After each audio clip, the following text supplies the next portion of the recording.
Okay, I'd like to welcome everybody to the February 10th, 2016 meeting of the Brentwood Planning and Zoning Commission. If you'll please join me in the Pledge of Allegiance. Pledge allegiance to the flag of the United States of America and to the republic for which it stands, one nation, under God, indivisible, with liberty and justice for all. Roll call, please. Rocky Ritter, Present. Rebecca Jacobs, Here. Clint Lewis, Here. John Nuremberger is here, Sherry Bilderback, Here. Michael Daming, Here. David Dimmitt, Here. Hart Nelson. Here. We have a quorum, Mr. Chairman. Thank you, Mr. Nuremberger. Let the record reflect that Mrs. Smith has now arrived as well. Oh, First item under the agenda is the approval of minutes of the December 9th, 2015 and January 13th, 2016 meeting minutes. Has everybody had an opportunity to review those minutes? Are there any changes to said minutes? Seeing none, they'll stand as submitted. No items under old business tonight, which I think is probably incorrect. Probably that site plan review should be under old business, but we'll take it as it's written. The first item under new business is an application for site plan review for facade improvements at 2533 South Brentwood Boulevard. Applicant South Brentwood Partners. Mr. Hagan, may I step forward, sir? Okay, so the commission will recall that we took this up at the January commission meeting, and then just last Wednesday again, the application went further scrutiny at the February subcommittee meeting. Mr. Hagan, any changes since the subcommittee meeting? No, it's basically what we discussed at the subcommittee meeting. The improvements we made through suggestion of the panel. So that's pretty much about it. Since the audience, and since this is being videotaped, since the audience and the people watching at home aren't aware of what changes you made since the January regular meeting, please just briefly review those changes. Sure. Basically, a few changes we made to the project from the input from the panel. Number one is at the top of the building, we added some coping to the top of the EFIS system, alternating the colors. We also added at the base of the EFIS system some decorative panels.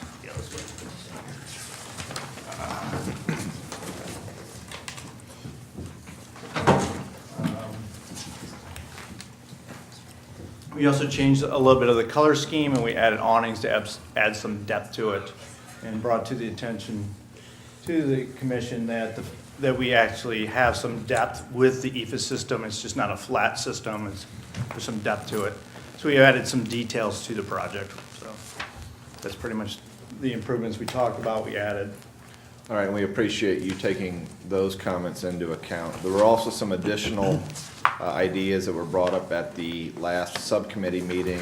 Let's just take them one by one, and just for the record, if you could indicate your consent to those being added to your application. One, you agreed to install 2 planters in the center of the primary facade. That's correct. 2, you agreed to install wall sconces in the center of the primary facade. That's correct. 3, you agreed to show the canvas canopy on the architectural evaluations.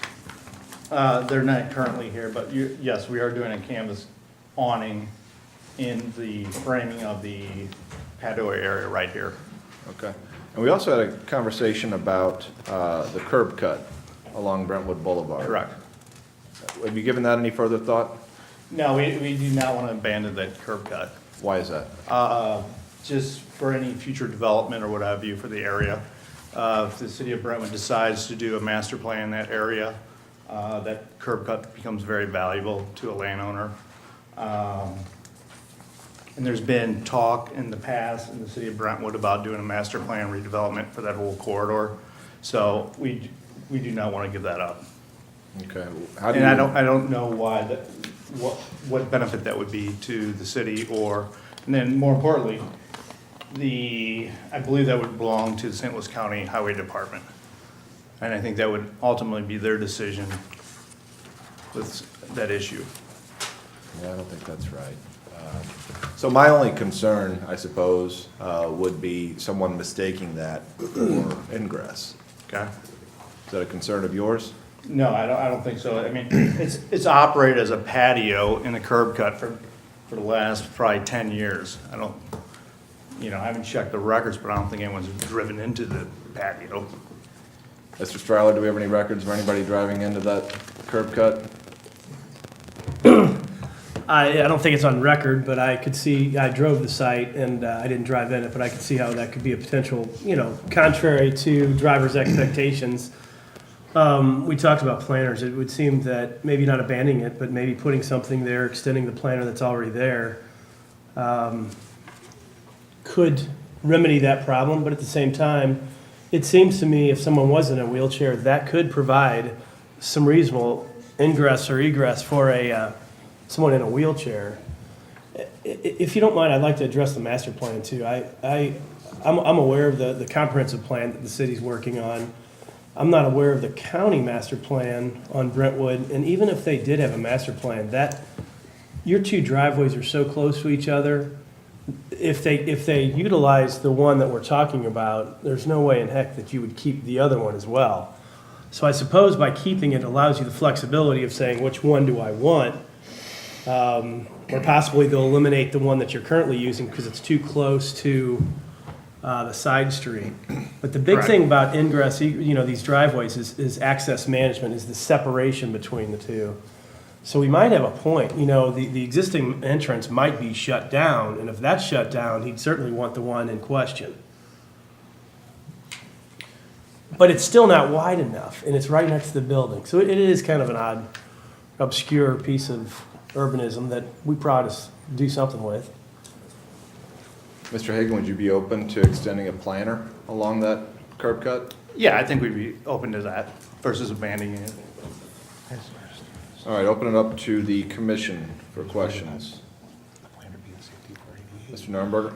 I would just, regarding the curb cut, I didn't see why they wouldn't want to abandon it. They might want to use it for some drive-through kind of location or whatever. I don't know, down the road or whatever, but along the side of the building, that could be a use down the road. I don't want you to put in a restaurant that has a drive-through, but I think the panelers would be a good solution to that, not having anybody to drive, but they can be removed if they need to.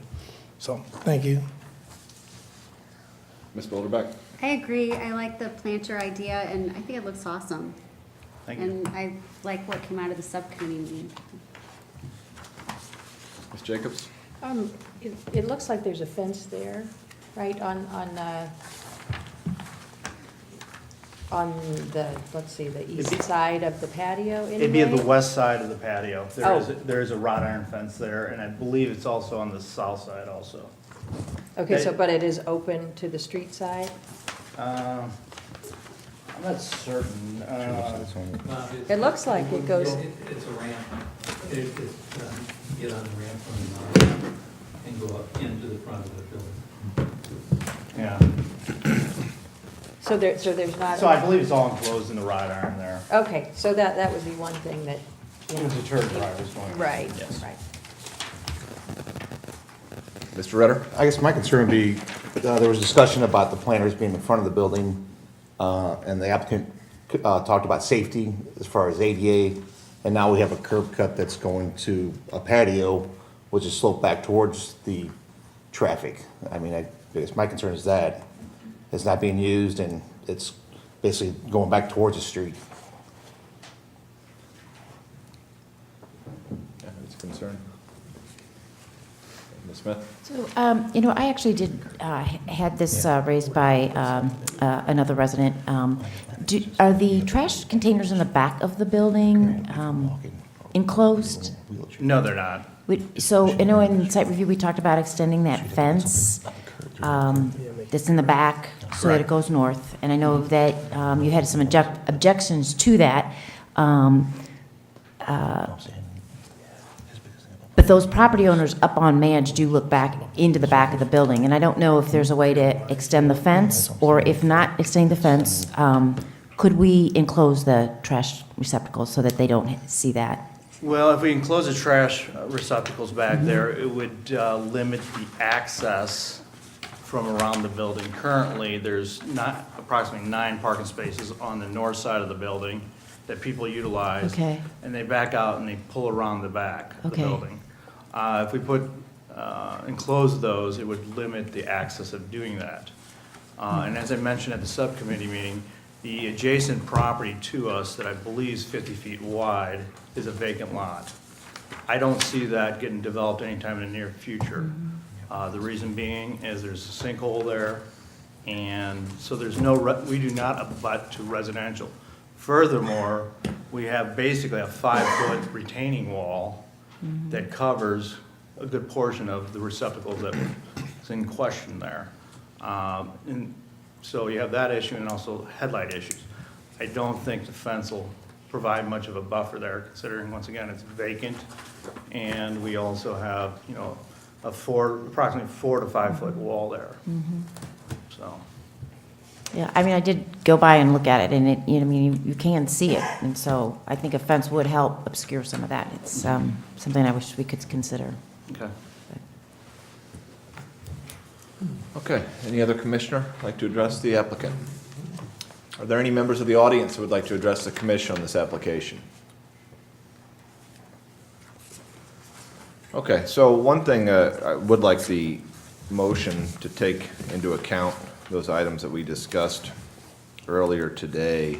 And my thought would be to, unless someone has a better idea, to make approval of the planters, including this new planter that's been agreed to tonight, and the sconces, subject to staff approval, unless someone's got a better idea. Motion to approve with those requirements. Second. Okay, any further discussion? Okay, with the understanding that the motion includes Those all two of the requirements, items that we just went over, including the additional planter. Okay, roll call, please. John Ritter, Yes. Rebecca Jacob, Yes. Clint Lewis, Yes. John Norman is yes, Sherry Bilderback, Yes. David Dimmitt, Yes. Karen Smith, Yes? Hart Nelson. Yes. Motion passes, Mr. Chairman. Very good, and Mr. Hagan, Mr. Studi, appreciate your cooperation throughout this process, and Mr. Stryler will walk you through the next step. Great, thank you very much. All right, next item under new business is an application for a subdivision plat for 2419 and 2423 Annalee Avenue. Applicants Edgar Ellerman and Thomas Kramer. Are the applicants here? Will you please step forward, sir, and introduce yourself and your application? Yes, my name is, excuse me, my name is Edgar Ellerman, and we're applying for a subdivision of a lot of the property known as 2419 Annalee. We have,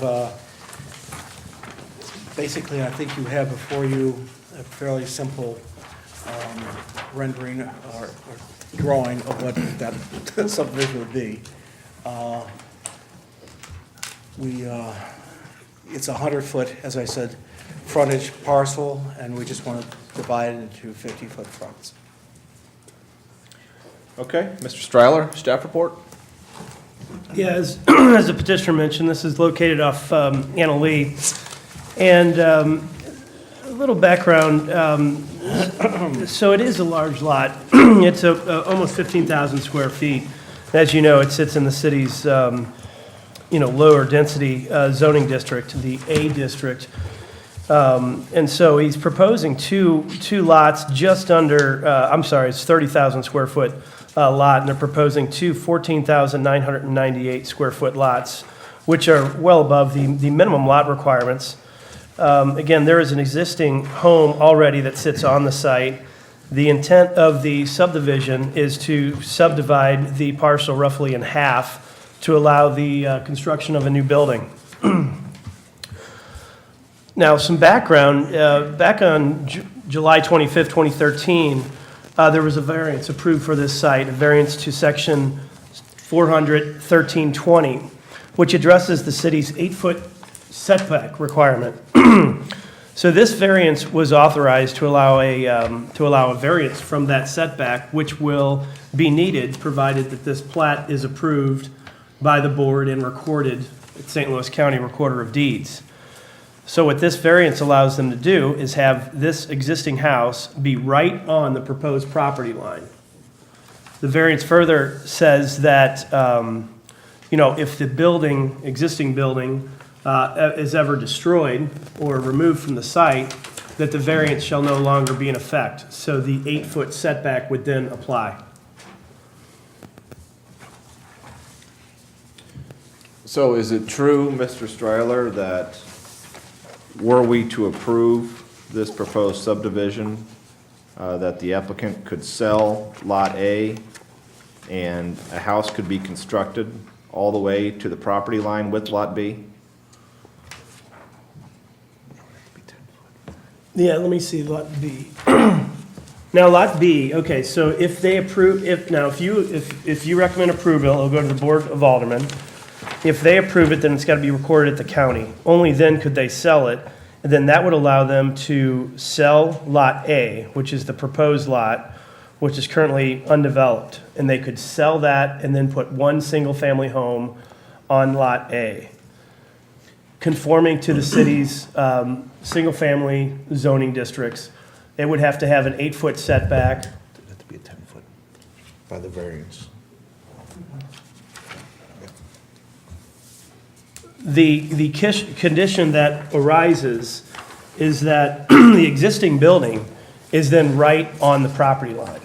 So the question, I Okay. guess, so I understand there's a variance that was granted providing relief from the 8-foot setback on Lot B.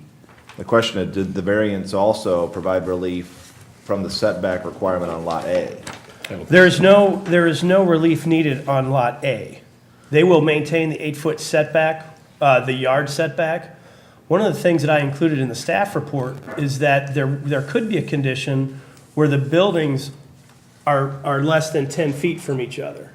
So you'd have a situation where you've got a building right on the property line of Lot B, and then you only have an 8-foot setback on Lot A, and the new building could be 8 foot from the existing building. So, but they couldn't be closer than 8 feet. No, they could not be closer than 8 feet. So it wouldn't be a variance per se, or be a violation of our zoning code. However, most building codes and supplementary regs would require that a shed or two principal structures certainly be within 10 feet of each other. And as our building code's written, it'd be 16 feet. The building code says 16 between principal structures? Correct. Okay, Eight- then- 8 feet on each side. That's the zoning code. Correct. So he would just like to lower it from 16 feet to 8 feet at its maximum. That is maximum, yes. Okay. Yes, Ms. Bilderbeck. Same subject. I want to make sure that I understand this. Relative to our building code requirements, hold on, I'm going to wait until they're done with their sidebar. Relative to the building code requirements, and understanding that maybe you're not an expert on what the building codes are in the city of Brentwood, given your role in stepping in and helping us out. Okay, so when you're talking about this, you're saying when they build a new structure, that it could be 8 feet away from the other house. Is that in violation of the building codes? I would like to look into that. And I would be of course, very concerned about that. what I would suggest is maybe we look at it, or, move it on with a condition that we look at that, and that no additional variances or building infractions are required. Because if we don't catch it now, Larson's certainly going to catch it at the building permit phase, and we're all going to be delayed. So I'll certainly look into that, because it's my understanding that most buildings need to be at least 10 feet apart. And that was my understanding. For years, I worked on building codes when I was with an association that did that on a daily basis. And the reason, for everybody's edification, which you probably already figured out, part of that is a fire reason, because fire jumps from building to building. And sometimes there's things that are in building codes that allow for upgraded, resistant materials and things like that, but I don't even know if that's possible, sufficient in a residential setting for that. So I don't know if I would be comfortable voting on this until we had some understanding better of that issue and have that researched a little bit more. Well, wouldn't a motion subject to compliance with the city's building codes satisfy that concern? I'm not sure. You're not, if you don't mind. Yeah, I'm uncomfortable about that. Right. I'm really And uncomfortable You're about an it. advisory committee to the board, and the board will be the Right. ones that authorize it up or down. And you could say, hey, I recommend we approve this based on this meeting the 10-foot requirement or meeting any requirements of the building code. And really, that's what the board's gonna have to do anyway, because they can't authorize a final plat unless it's buildable. So we'll be looking into that. And I apologize for not having that information for tonight's meeting. But it seems to be a condition that I've seen in most zoning codes even that address supplemental buildings. Like, for example, if you have an accessory building, Right. it's got to be either connected to or separated from the building by 10 feet. I did talk to the petitioner before the meeting, and he indicated that when this variance was going through, they did look at this issue with the city attorney, and they felt that the only variance needed was the variance for the setback on the other lot, if that provides any level of comfort. But Yeah, that doesn't make me feel any better, honestly, Okay. but, yeah. I'm just being honest myself. No, I appreciate it. Yeah, I don't know, Mr. Chairman, I think I'm still not comfortable with it until we discuss this in some more detail. Thank you. Mr. Demmett? Thank you, Mr. Chairman. How do you plan on dealing with a situation where part of the structure on Lot B would then also be over into Lot A? That would be dealt with an easement. Okay, That would be. that's why, I didn't know if you'd have an It's just- easement, or if you'd have a Yeah. weird It legal hasn't been description. drawn up or- yet, but we'd have an easement before we completed it. yeah. Okay, and so my understanding, once an easement is granted, there's no issue, they can't withdraw the easement? And the easement or- will only be there until the house, for as long as the house is there. Once Right. the house is gone, then it would go right back to just being no easements. Okay. They'll be withdrawn. Would that be part of our, since they're in front of us asking for us to subdivide this, would that be a condition that we would need to have an easement part of this? Yeah, I would want to see that on the plat itself. Okay. Signed by, just so that That's the no problem. purchasing. But we were planning to do that. Okay. That's all I had. But the other problem with that, though, is that rather than a potential 8-foot difference, 8-foot gap in between the potential properties is actually 7 feet. Yeah, because the house actually, according to the plats, is over into Lot A just under a foot. Correct. So, tying on to what Sherry was talking about, if we want to maintain that 10-foot, if the building code requires 10-foot distance, then it shifts Yep. any new structure that much further south, Correct. even further south. Man. That was my question. Yeah. Perhaps the petitioner can address, what if that's where they're gonna put a driveway? I don't know, but I would hope that, I haven't had a chance to talk to the petitioner, so I'd be interested to see, Mr. Chair, if Well, they wanted to address that, maybe that's where their driveway's gonna go. And it's not a structural separation setback issue, it's more of a, maybe that's what we wanna say. Hey, we want this to be a right-loaded home, where the driveway comes on the right, and then this building becomes tucked to the south side of the lot. Yeah, but I think we have to plan for the worst Yeah. and what's in front of us. But Mr. Ellerman, you hear these concerns. Can you address these? Yes, I would like very much to get the approval, and I can understand the hesitancy, but I would, I don't understand why it couldn't be just put into a verbal thing added to the, a verbal condition added to the approval, so we don't have to go through the entire process again. I mean, the approval, working, finding that out would be something it will take, it seems to me, not a great deal of doing. I should think it could be pretty easily determined whether or not that 10-foot is a requirement by the city or not. And if we could put a contingent upon that, it seems like it would make it a lot easier, but that's all right. The other thing we're also thinking, which of course is not definite, is that right now we have plans, the house will go back further, it'll be 10 foot away. But I can't prove, I can't state that unequivocally, that's what it's going to be. But for what that's worth. What are your intentions with this site? We intend to sell this lot, Lot A, which is under contract now, to someone who wants to build a house there. And when that house is finished, or near finished, or in construction, as soon as that person who's buying it determines to do so, he will close on the second lot and build a spec house there. So there will be one house on Lot A and one house on Lot B? That's planned, it's not definite. Nothing is definite because the contract we have, of course, is continued through this subdivision. But the idea is that the house on Lot B would be demolished, Yes. at which point, Commission, the Easement. variance that's in place right now would go away. Correct. All right, other questions from commissioners? Mr. Nurnberger? My question is, yeah, I know these red lines can be a little bit off, but it looks like Lot B is bigger than Lot A. No, Are they exactly the same 50-foot straight down the middle? Mr. Chairman, this exhibit is one I prepared. Okay. It's not to scale, that's just more to kind of give you a So bearings where the site the is. lot is 100-foot wide, and then it's going to be split right down the middle Right down the for... middle, to so- the square inch, just about. So that, I guess, just from the picture, I'm looking at it, it doesn't, it goes through the middle of the house.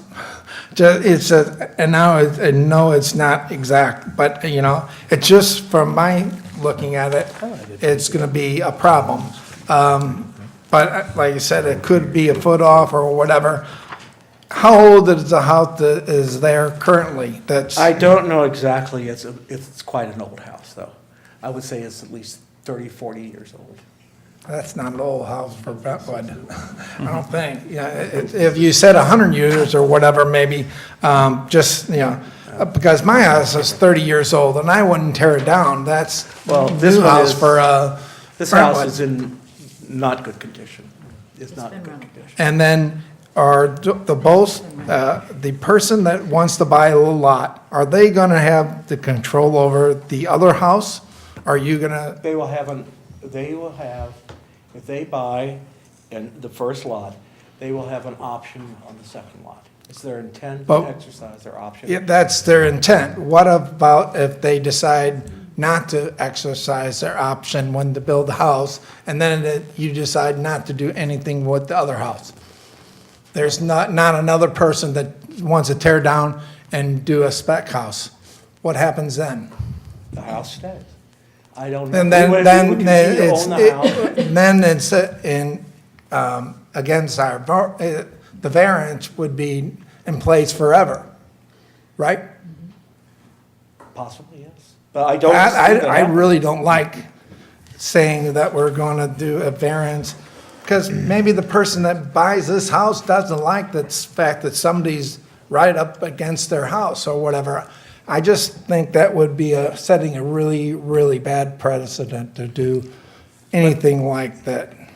But the only thing is, I mean, someone is going to be, the person we have in mind is going to be building a house there with full knowledge that this house exists where it is and that it's going to be it's going to be close to him, okay? Yeah, but He that's, is- he's not gonna be always the owner. It could be, he could be owner for the next 50 years, but he might sell the house, the next person that comes in. You know, it's like, it's just, it gets to me, they're already close. When you have 10 foot, I have a house that's 10 foot off the property line or whatever, it's not that much space. You can't even drive anything through that area or whatever. It's really tight, and going down to 8 foot or even 7 foot that David is talking about or whatever, that's really tight. And, you know, You wouldn't have, well, the point is, we wouldn't put the driveway in between those houses at this point. I mean, to that house. we don't know that, By right? 7 feet. We don't know that at this point.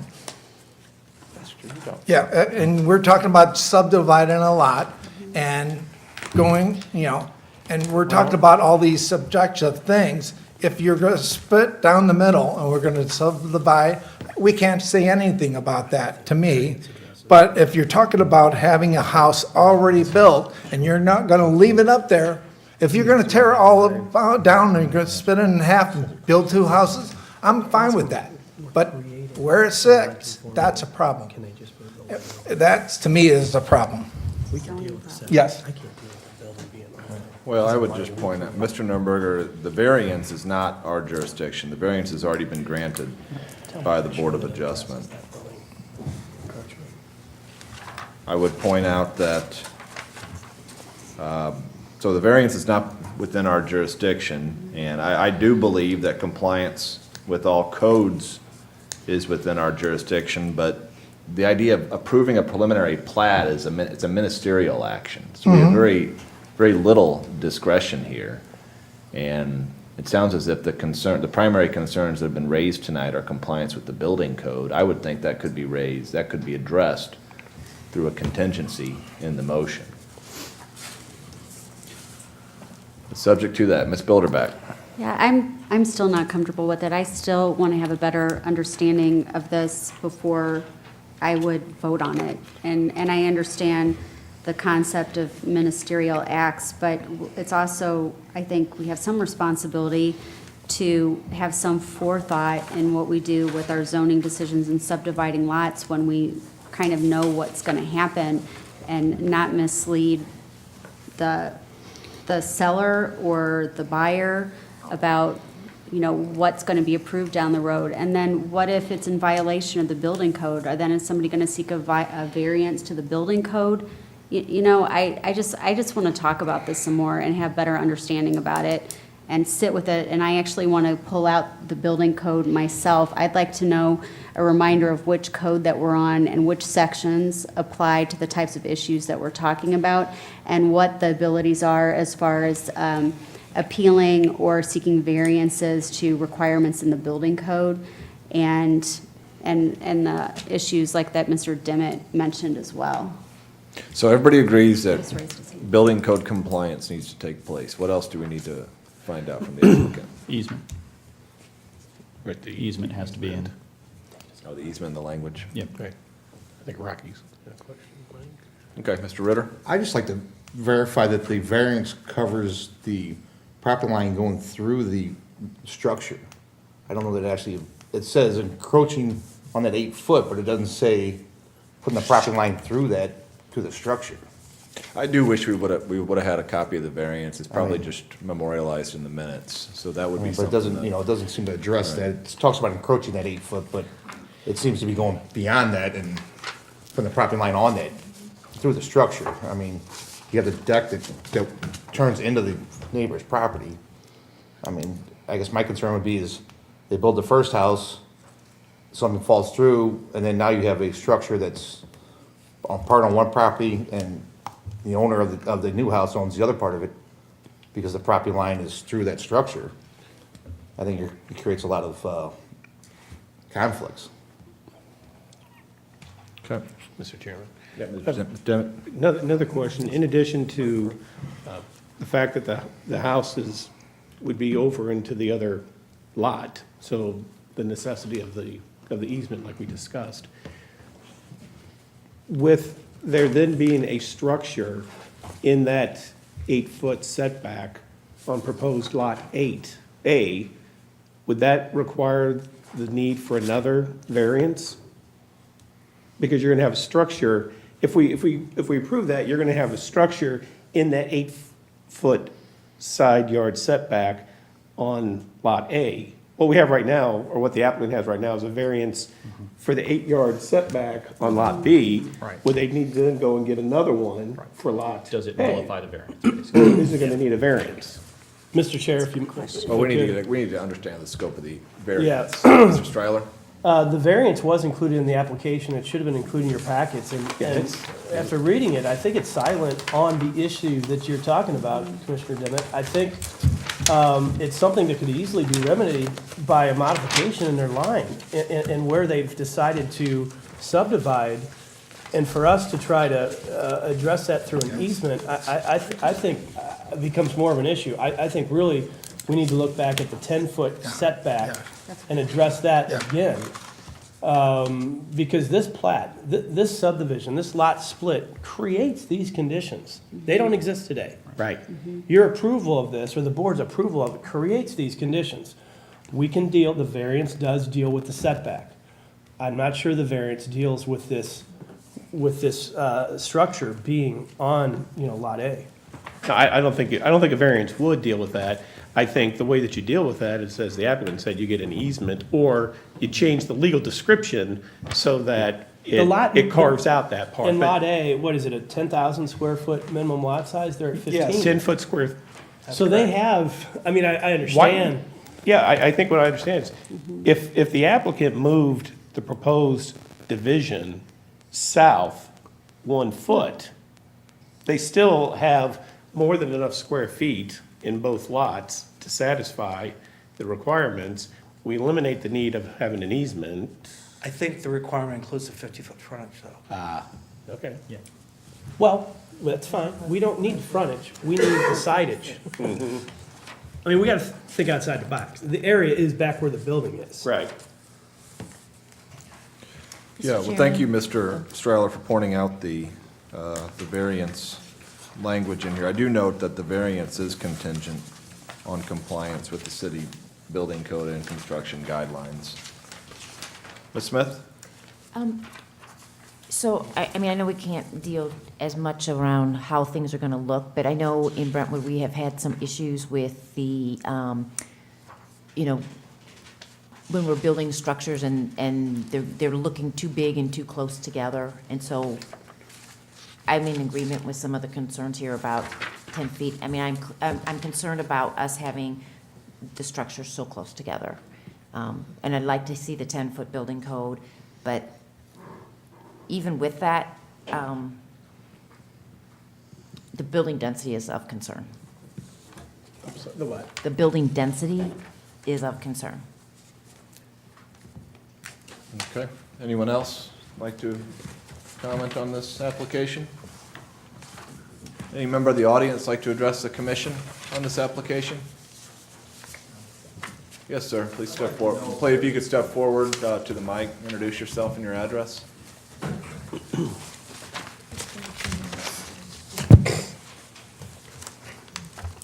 My name's Fred Roush. I'm at 2443 Annalee. And I was curious if there are other situations where we've had this kind of thing happen and the successes and failures of it. Specific, if you don't mind. Yeah, sure, Mr. Well, With regard to, with the properties. like a as lot close as- split like this? Yes. It's fairly common. In fact, many municipalities have a separate procedure, if you will, that actually allows these to be approved very, very quickly without, you know, they have a minor plat requirement. Whereas in Brentwood, everything's viewed as a subdivision plat, whether it's 20 acres or just this little guy that's under an acre. I understand that, but how has Brentwood been affected by similar breakups of property? I can't really answer to that. I mean, do we have any history? I don't think there's, it's not like De Pere where there's a preponderance of this where it's happening all the time. This is the first one I've reviewed. But at the same time, I'd have to refer to the chair. I'm sure, you know, you've been up there 6 years, maybe Sure. you've seen more. No, we approve these preliminary plats relatively frequently. I'm not aware of any occasion in which we've had to approve a plat in conjunction that's already had a variance with regard to the side setback. Right. So that, I would, in that respect, I think it's unique. I guess I was curious that if we've had some of those happen, what kind of failures, what kind of problems have happened for the people that are on each side? What kind of problems have there been with selling? And this one, according to this one picture you have, it looks like it's actually over the line about maybe a foot or so. And so you have even more, less area to be able to comply to. Now, if we've had some sort of history about things that have happened, what neighbors might have said, what successes and failures, the quality of the product that we're going to put inside that, is the house on B actually going to be torn down? There are a lot of things that we've heard that could be a question here. Okay. Thank you, Mr. Roush. Mr. Chairman, Ms. Bilderbeck? may I add a further thought in response to the gentleman's question? Thank you. It definitely is unique, as you said, Mr. Chairman, about the variance happening first. And the other thing that's really unique is where the property line falls on the house, like in relation to that. In my time on the commission, I don't remember ever having that happen before. I've been on the commission a really long time. I would say that we've heard from a lot of folks, like there was a time period where folks were coming here a lot because it did during when the building boom was still happening before the recession in 2008. We probably had more, or at least more active participation with regard to lots that were being split like this. And, I mean, the general concerns that you hear from people and which generally had seemed to be resolved through the process, because there's other processes that they have to go through when they're building a house, but were things like about how close is it gonna be to me, what's the runoff gonna be like, what's gonna happen to the trees, you know, all those types of things are very common issues that are kind of dealt with and managed through a process like this. I'm not aware personally of hearing of any failures necessarily, though I think there have been some homes that were spec homes that have stayed on the market longer than maybe developers would have liked. Obviously, there was a time period when that really slacked off a lot. Now you see the home sales going back up a little bit more, which you can just, we're a small community, I mean, just drive around, you can tell by the signs. The only property that I'm really aware of personally that was a really large home built on a lot that had a pretty high site coverage was such a price that they built it was, I think, over $1 million. And it did not, to my knowledge, impact any of the neighbors, nor do I recall them expressing any concern. But as far as resale, when they sold it, they had to sell it for a greatly reduced price because it sat on the market for a really long time and no one else wanted to buy a house at that price point where that home was located. So those are the only other additional things that I might add as far as a history or a background that kind of are an answer to your question beyond the other things that we talked about relative to this application tonight. Thank you, Mr. Chairman. So it's not a done deal that this house on Lot B is gonna get demolished? Not at this point, no, it is not. Really I think- mean, it's not a done deal. I cannot say it's a done deal. I mean, I don't think there'd be any question, or maybe there would be, but approval of the subdivision request contingent on demolition, I would think would be more palatable, but that's just not an option for you, More palatable to me or to you all? to you. No, the most palatable thing would be approval subject to it being in line with your, your, Our building code. may I say one thing? Sure. Yeah, just for the board's information, I'm not sure if it's clear to everyone, it may be, I don't want to be repetitive in any way, but if you can see, this lot is 300 feet deep by 50 foot wide, and it's, as we said before, it's in the A zone. There are 50-foot lots all to the south of this, and there are some to the north as well. There are at least 3 to the south that are 50 feet. What we're proposing to do is tear down a house that's in very bad repair and to put up 2 new houses. I have to be honest, I don't feel I am being in any way welcomed to this group. I hate to say that, but I thought that I would just tell you that we have had experience in this city. We've done very well. We have built 2 houses. We normally build houses in Clayton Ladue. We normally build houses in the $2 million price range and up. We were asked some time ago to take a challenge and do 2 houses of that same quality construction.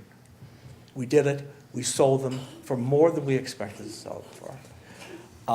I would ask that you consider passing this issue with the codicil, or whatever, however you word it, that it, of course, pass all your requirements. And see what happens then. I can certainly understand the concerns. I'm not saying I don't understand the concerns. I was just hoping it could be addressed that way. These would be 2 houses, and also, just for your information, with the 300 feet, I'm not sure if you're all aware of that. These were platted in the A zone, how many years ago, I don't know. But at that time, there was the understanding from the city that they were gonna put a street down the middle of these and have houses on both sides and have 50-foot lots being 150 feet deep. That never happened, of course. So now we have very long lots with a lot of square footage with narrow frontage. But we have people that are interested right now, I think partly because of what we've done elsewhere in the city of doing this. And I think we're bringing something to you, which I think will be fine with the city. Thank you. Mr. Nuremberger? I had a couple of questions, but now I'm just lost it that quickly. I'm sorry. Jerry? Ms. Golderback? Yeah, I'm sorry. Thank you. I like your idea, Mr. Chairman. I would not have a problem with the subdivision if it was contingent on the existing home being demolished. know. And I also would raise the question of why the home has been let to get into such poor repair by the property owner. But I would be supportive of approval if the existing home is demolished. Otherwise, I really need more time to look at this. Yeah, I think that latter point is beyond our jurisdiction. No. Mr. Nuremberger? I was just curious about the variance. The variance was issued to the current property owner, correct? Which is Mr. Elman, right? It goes with the building, it's my understanding. Well, I'm just saying, they're gonna sell this property to another owner that is gonna build the home. So don't the new owner have to get a variance? That you can't sell with the variance, can you? Yes, runs with the land. It does. In this one, it runs with the building. If the building disappears, the variance disappears. Right. But as we mentioned, the encroachment, where parts of the structure go across the line, if the variance was intended to cover that, we don't know that it does, which could be easily fixed by a modification to the subdivision plat.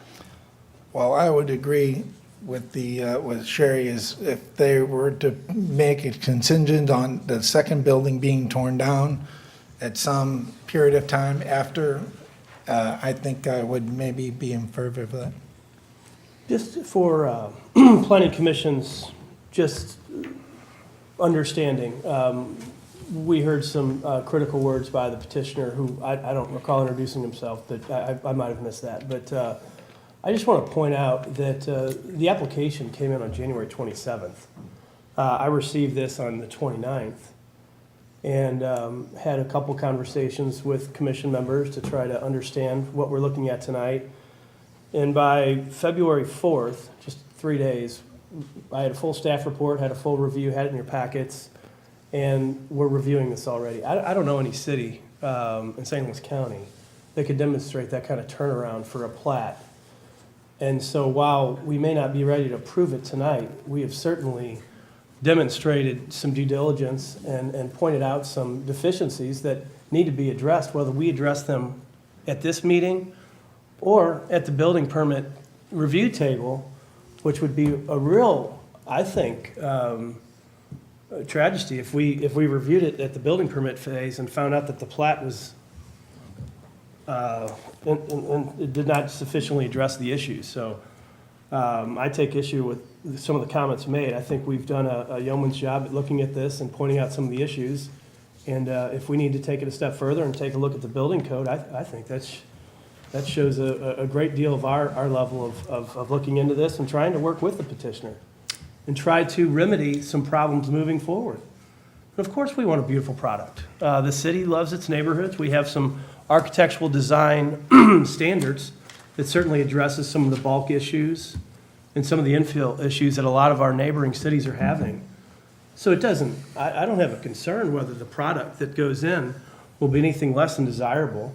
I think we just need to fix a few things that are deficient in the plat and get this recorded and have a lawful plat, which is, I think, what everybody wants. I agree. I apologize if I came off improper.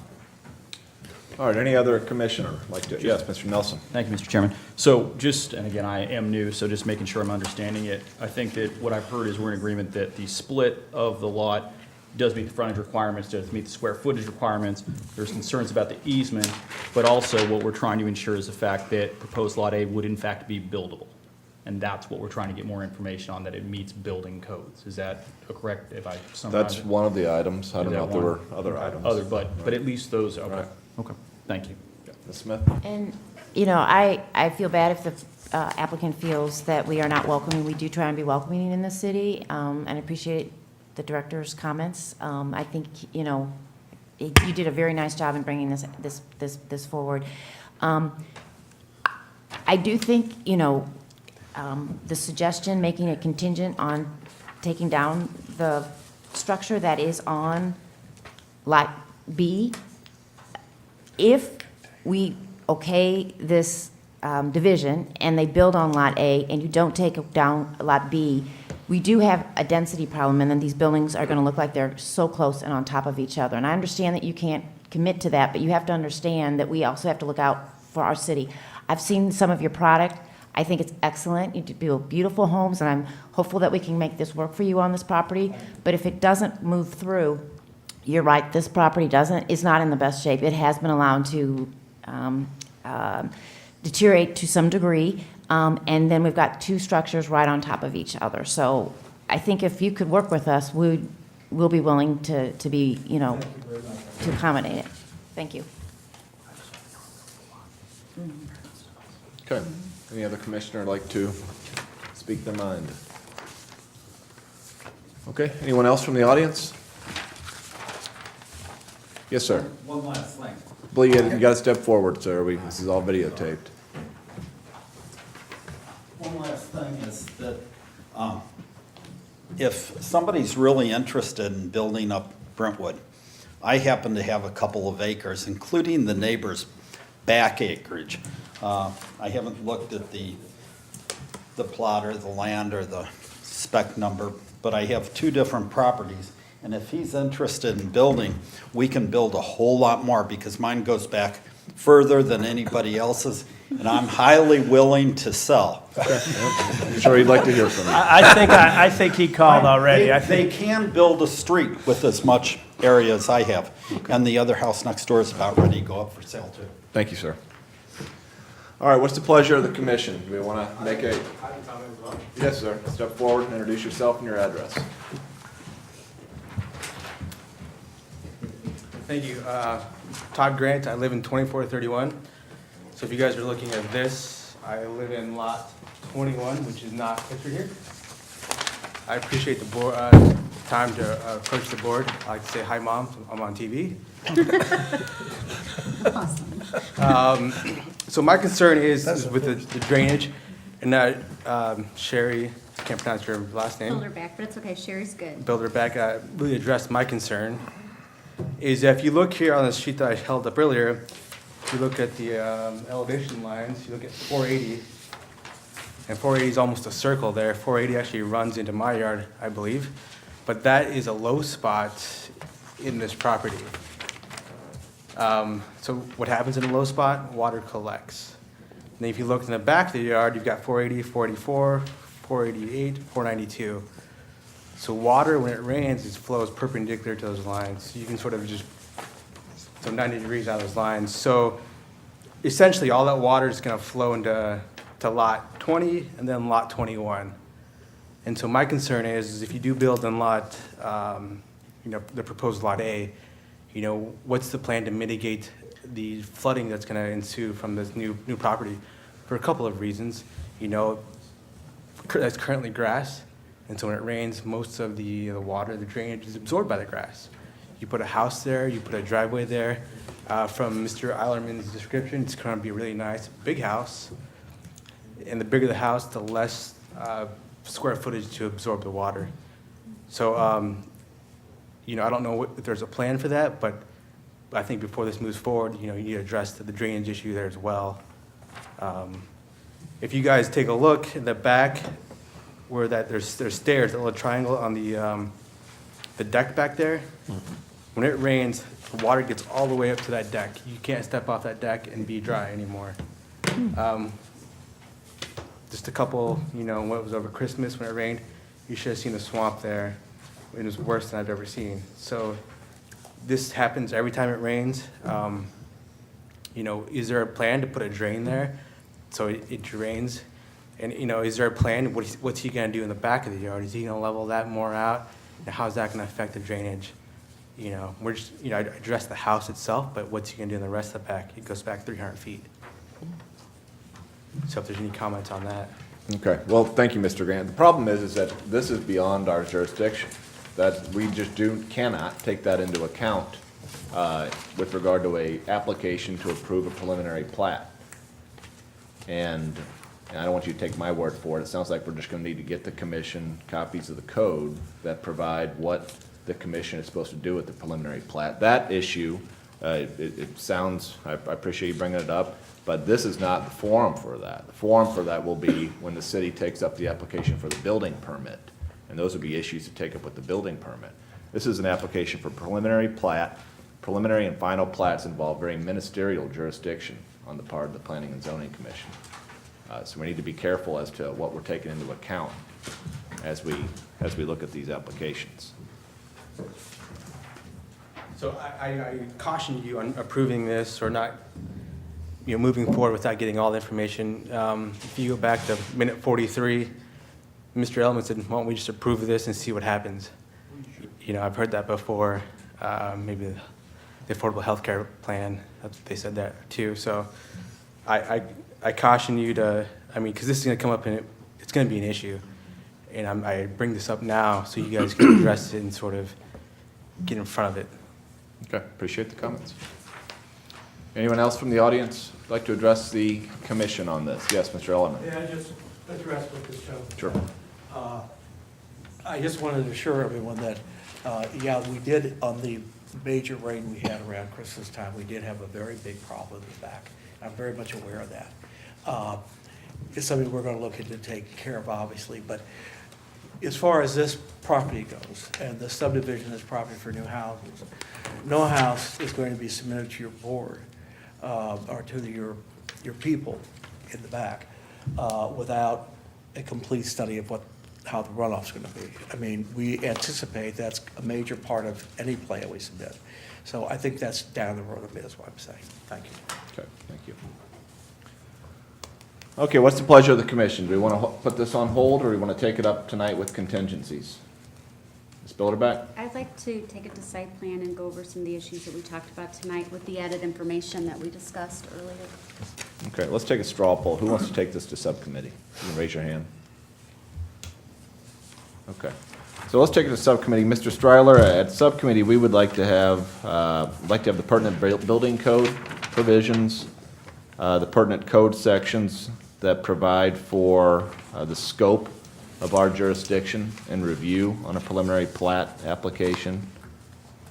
And then we do need to get some clarification from the applicant, Mr. Ellerman, on the easement as proposed. I don't know if that's already been granted and recorded. If you could provide some substantiation for that, we'd appreciate it. Anyone else have anything else you'd like to have from the applicant? Okay, let's, with that information, I think we can quickly address these issues. What is the date of the subcommittee, Mr. Stryler? It's the 24th of this month, of February, which is a Wednesday. And I'll have packets. You said packets don't typically go out. I could certainly have some information available up at City Hall regarding some follow-up to the issues mentioned, including maybe even some stormwater, looking into the stormwater regulations that might apply to this site. If it's within our jurisdiction. Absolutely. Mr. Ellerman, it's February 24th at 6 p.m. Work for you? Very good. All right, well, thank you for the application. And again, I echo what Ms. Smith said about the quality of your work. We hope this works out. Thank you all. All right, next item is aldermanic report. Seeing the alderman here. City planners report, Mr. Stryler. I just have some few, again, clarifications from some of the minutes that were brought up at our last meeting. Again, there was a request for a parking ratio at the villas at Brentwood. Is that something you guys want clarification on tonight? Yeah. Well, I would say, just very quickly, we're going to be taking it up at Yeah. the subcommittee. So that will be the other item, Commission, at the subcommittee, will be the Metro. That's how on it relates to Manchester. Metro. And we're that, just so that in addition to this subdivision plat. But yeah, Mr. Stryler, do you want to quickly address it? Yeah, we're just looking at some area developments that have gone in, And we did find one that you're aware of, Brentwood Forest, that does have it's parked at 1.5 stalls per unit.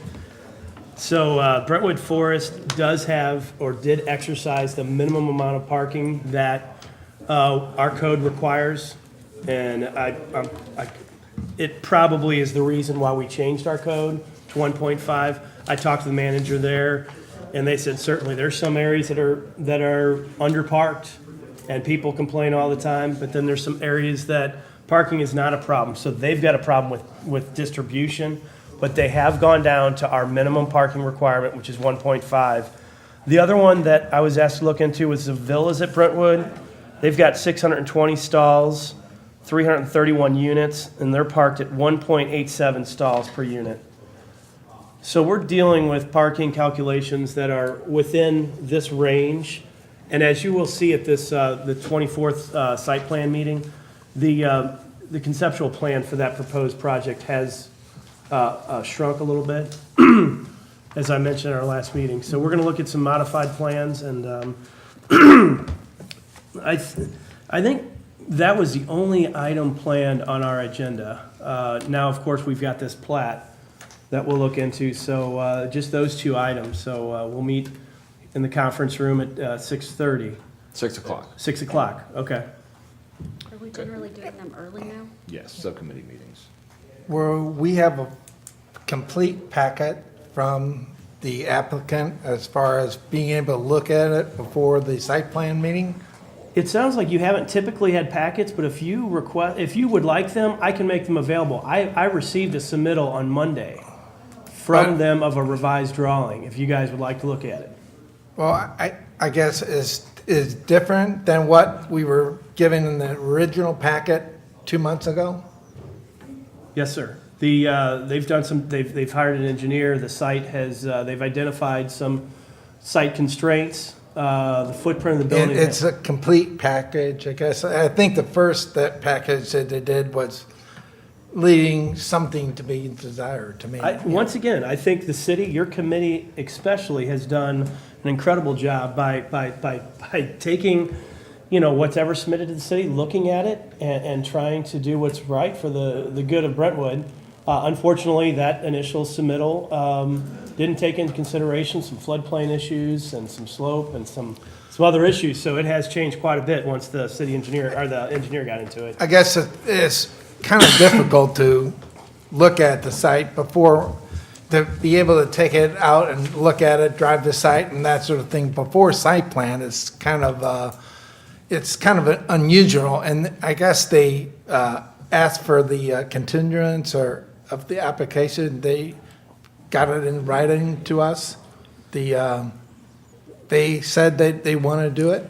The way I don't think, again, it's a city attorney issue. I don't think it hamstrings us into requiring it. I don't think they have a clean submittal. They don't have a buildable submittal. I don't think he's trying to use delay tactics, so we have to approve it.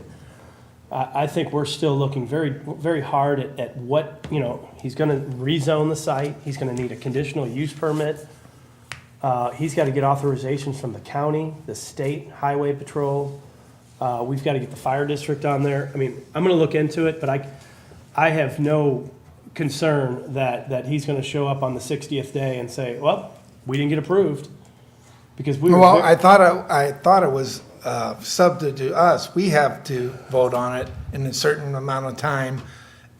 And if the applicant says he's okay with it or whatever, but I never heard that he said it on camera or whatever, that he was willing to talk about it, but he didn't show up in site plan. So I don't know for sure if he really wants to. It's like, I'm sure he does, but it's like, we're just taking him at his word as far as I just want to make sure we're doing everything by the book and making sure we don't have to vote on tonight.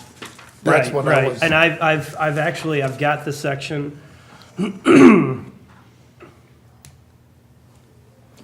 Yeah, on February 4th, I looked, review and obtain written statement from Gary regarding section 400-1060, which states the coordinated review shall be completed within 70 days of filing. So we're past 60 days from his application, I think. Yeah, I'm going to say that the key word is filing. I mean, there's certain things that he has to meet. He and have a submitted complete it to filing. Brentwood, and it was before our commission 2 months ago. I'll get a written statement waiving that requirement from the petitioner. He knows. Okay. I mean, we are, Chair. behind the scenes, we are working, there's lots of entities working together trying to get this developed. I just want to make sure we're okay with not voting on it tonight, because to me, if we voted on it tonight, it would have It's to be not a on the no. agenda. I don't know how we could vote on it, so I wouldn't, and I don't know that we could vote on it in a subcommittee either. So let's just take a couple quick points. It's 70 days. The application's not ripe until it complies with all the code requirements, so we don't even have it sounds like we just got a completed application. So the 70 He's got a days- resubmittal, we'll call it. Yeah. Oh. So just have him confirm that the resubmittal constitutes his proposal, his application to the city, and I think that'll cover everybody's Right. bases. Okay. Yeah. Ms. Smith? I guess I was just a little confused, because I thought we were going to ask him to like refile or something to start the clock over again, because he wasn't going to meet everything in the timeframe. I think that's what the chairman's asking, you know, he Okay. did refile, and we'll just remind him or have him put it in writing, hey, so we've got 70 days from this application. Okay. Okay. And following up on Mr. Nuremberg's point, so for the site review, you will make available to us we'll have something new to look at then? Yes. Okay. Okay, Thank you. great.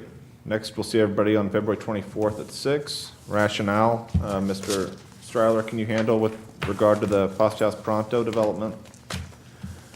Yeah, I think excellent. Any other Excellent, business? Entertain a motion to adjourn? So moved. Second. All in favor? Aye. Any opposed? All right, motion carries. Stand adjourned.